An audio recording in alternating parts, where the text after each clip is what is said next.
एक गांव में लालू नाम का आलू रहता था।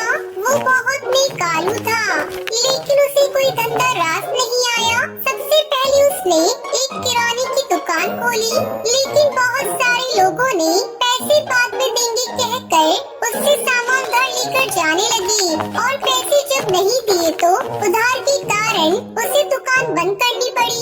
फिर उसने ट्रैवल बस का बिजनेस शुरू किया। सब गाँव वाले बस में लिफ्ट मांगने लगे।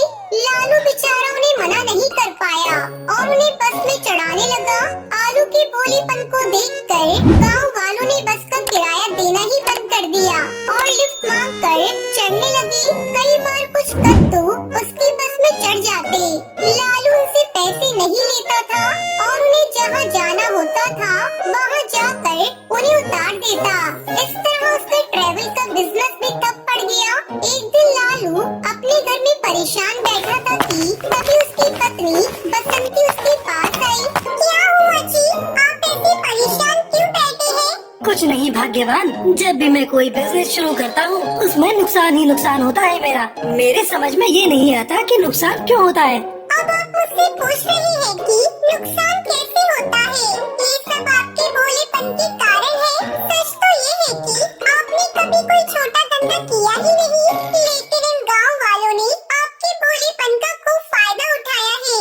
लेकिन मैंने आपके खिलाफ एक बात नहीं की, क्योंकि मैं आपके मन को जानती हूँ। लेकिन ऐसा ही चलता रहा तो हमारी सारी पूंजी खत्म हो जाएगी। ठीक है भाग्यवान, आखिरी बार मैं एक बिजनेस शुरू करता हूँ। अगर इस बार भी मेरा बिजनेस नहीं चला तो मैं चुपचाप बिजनेस बंद करके शहर जाके कोई न कोई काम ढूंढ लूंगा। वहाँ कुछ दिन अकेले काम करूँगा, फिर जब सब ठीक हो जाए तब मैं तुम्हें और बेटी को शहर ले जाऊँगा अपने साथ। सुनो जी, आपके बिना हम रह नहीं सकते।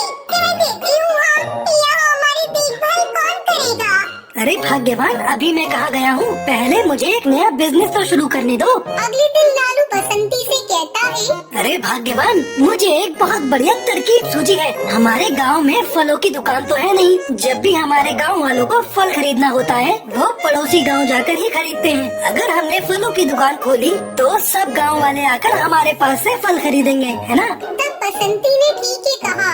आखिरकार जो बची हुई जमा पूंजी थी उसे डालकर उसने एक फलों की दुकान खोली। लेकिन वो लोग लालू के भोलेपन का फायदा उठाकर फलों को मुफ्त में खाने वाले थे। कोई भी ऐसा नहीं था जो पैसे देकर फल खरीदता। एक दिन एक लाल मिर्च लालू के पास आई। क्यों भाई लालू, तुमने फलों की दुकान खोली है? भाई जरा वो फल तो देना। लालू ने उस मिर्च को एक फल दिया।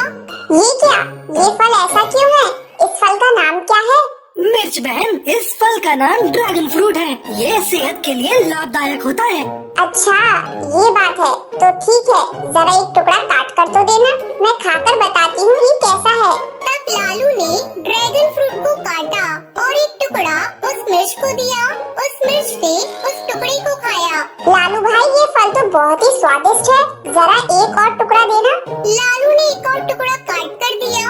उस लाल मिर्च ने आधा फल खा लिया। फिर वो मिर्च लालू से कहती है, लालू भाई लगता है ये फल मुझे नहीं जमेगा, तुम रहने दो। ये देखकर बसंती को बहुत गुस्सा आया। क्यों रे लाल मिर्च, ये आधे फल का हम क्या करेंगे? ये भी तुम्हें ले जाओ, दफा हो जाओ यहाँ से। अरे भाग्यवान, तुम इतना चिल्लाती क्यों हो? नहीं तो क्या जी, कोई भी फल नहीं खरीदता। ये सब मुफ्तखोर है। ये गाँव वाले तो किसी पर रहम न करें। फिर दोनों पति पत्नी दोनों बहुत दुखी हुए। एक बार सारे गांव वालों को एक अजीब सी बीमारी हुई। सभी बीमारी से छटपटाने लगी। उन्होंने डॉक्टर को दिखाया, लेकिन कोई फायदा नहीं हुआ। तभी आदिवासियों का सरदार वहां पहुंचा। आदिवासियों का सरदार गांव वालों से बोला, देखिए गांव वालों, आपके इस बीमारी का कारण आपका आहार है। अगले 1 महीने के लिए आप सब कुछ खाना छोड़ दें और केवल फल खाएं। खास तौर पर हमारे जंगलों में मिलने वाले फलों को बाकी फलों के साथ मिलाकर खाना होगा, तभी आपकी बीमारी ठीक होगी। तभी पेड़ में से एक टमाटर बोला, इतने सारे किस्म के फल हम कैसे खाएंगे? हमारे पास सारे फल खाने के लिए पैसे कहाँ हैं? तब लालू ने अपना हाथ उठाया और कहा, इस समस्या का समाधान मेरे पास है। मैं सारे फलों को काटकर फ्रूट सलाद बनाकर बेचूंगा। आप लोग चिंता न करें, मैं सस्ते दामों में ही बेचूंगा। तब आदिवासियों का सरदार लालू से बोलता है, लालू जी, इस काम में हम आपका हाथ बटाएंगे। आपने हमारी बहुत सहायता की है। ये सुनकर गांव वाले बहुत खुश हुए। अब लालू बहुत मेहनत से अपने सारे फलों को उन आदिवासियों के लाए हुए फलों के साथ मिलाकर उसने फ्रूट सैलेड बनाया और बेचने लगा। गांव वाले पैसे देकर फ्रूट सैलेड खरीदकर खाने लगे। गांव वालों की बीमारी कम होने लगी। गांव वालों की सेवा करने के लिए गांव वालों ने लालू को धन्यवाद कहा। तब से लालू जो भी धंधा करता, गांव वाले उसकी मदद के लिए साथ खड़े होते। यूं लालू आलू ने बहुत सारे पैसे कमाए। सोनपुर गांव में गोलू आलू अपनी पत्नी चुटकी और अपनी बेटी चिंकी के साथ रहता था। वो बहुत ही दयालु और सबकी मदद करने वाला आलू था। एक दिन उसके घर पर कांता बाई आती है। गोलू आलू, मेरी बेटी गांव के पास वाले कुएं में गिर गई है, तुम जरा उसे बचा लो, तुम्हें भगवान का वास्ता। गोलू आलू कांता बाई के साथ कुएं के पास जाता है और उस कुएं में उसकी बेटी को बचाने के लिए कूद जाता है। काफी देर बाद, क्या हुआ? मेरी बेटी कहाँ है? कितनी देर हो गई है? गोलू आलू भी नजर नहीं आ रहा है। तभी उसे गोलू आलू की लाश दिखाई देती है। ये क्या हुआ?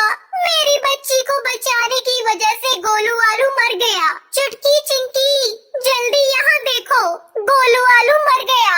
जब ये बात चुटकी और चिंकी को पता चलती है, वो रोने लगती है।